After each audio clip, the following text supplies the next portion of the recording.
One key to a more peaceful life.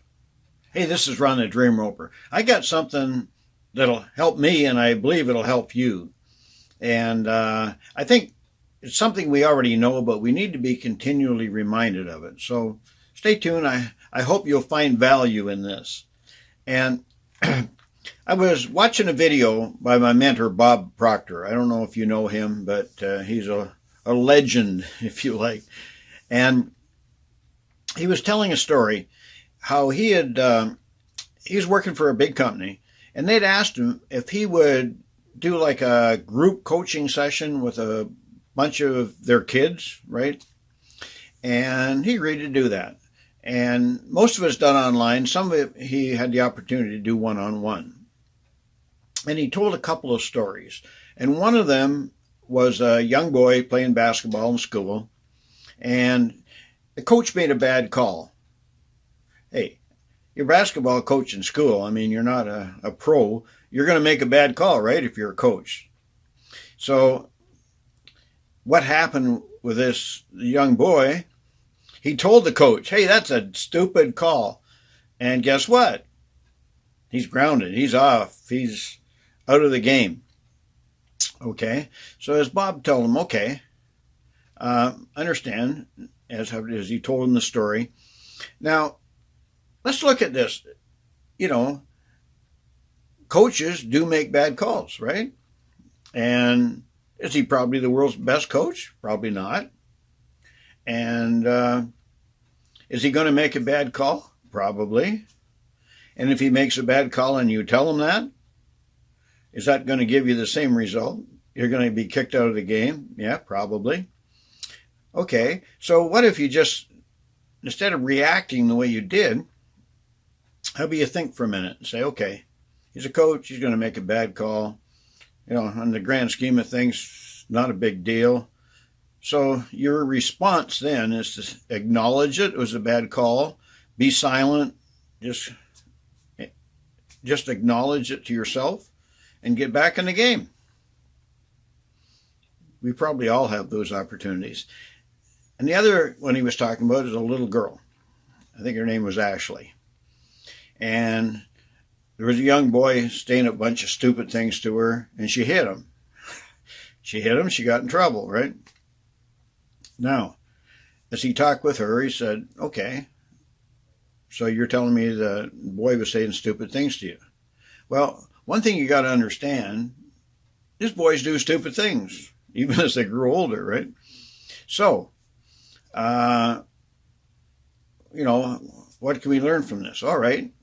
So boys are going to do stupid things because they're boys, right? They grow up, especially at that age, slower than girls, right? Mature slower than girls. So if you acknowledge that, instead of reacting by hitting them, why don't, you know, take that, think about it, and just say to them, hey, that's kind of a stupid thing to say, and go on. Ignore them, right? So the end result in both those cases, both lives would have been more peaceful. The boy wouldn't have been kicked out of the game, and the girl wouldn't have got in trouble. So what can we learn from this? You know, and Bob spread it out pretty well. And here, let me just pause for a second. I'm going to read that to you. Okay, so here's my notes. You know, he says it better than I do anyway. There's a great lesson here for each one of us. When something happens, it's either going to control us or we're going to control it. There's one thing that's certain. Something's going to happen. Somebody's going to say something. Somebody's going to do something. Some condition or circumstance is going to come in and really give you a whack. You have the ability to stand back, size the situation up, and say, there's a learning experience here. I wonder what it is. And you're responding. And when you react, you lose. So, what can we learn from this? Well, we're going to get that opportunity to respond or react many times a day. And heck, if you're on social media, you're on Facebook, you know, we all have our own opinions. And sure enough, something's going to show up on your news feed that you're going to say, that's just crazy. And you can get your fingers going on that keyboard and react. or you can think for a minute, slow down, and respond. Your response could be, I'm going to ignore that. Or your response could be a polite, well, my opinion's different than yours, and here's what it is, right? So, but other than Facebook, there's still a lot of opportunities. There's opportunities in the workplace. There's opportunities in the family. If you've got kids, there's more opportunities. And husband and wives, there's opportunity there too. Because each of us every day is affected with some situation that has the potential to take away from our peace. So my thoughts on the matter is, my peace is important to me.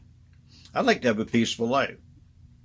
So if you're going to react to things that could affect your personal security, but reacting to things that just raises your blood pressure and makes you say something you would regret is not good. So I'm encouraging all of us, and I'm talking to myself, I'm encouraging both of us that we take a step back when something happens and choose to respond rather than react, in most cases. Again, if it's your personal security involved, there's sometimes you need to react, bang, that's built into us. But rather than raise your adrenaline up, raise your blood pressure up, let's smooth it out, have a more peaceful life, and respond by thinking it through. Right? I encourage you to do that today. I encourage me to do that today. And hey, if you got value from this, hey, share it out to people that may need it, right? So, and if I can help you in anything, my business is helping people find a more peaceful life, especially seniors, by having enough finances to do what they want to do, live the lifestyle they always thought they were going to live when they retired and aren't, right? So connect up with me, Ron at dreamroper.com. Or you can find me at dreamroper.com anytime.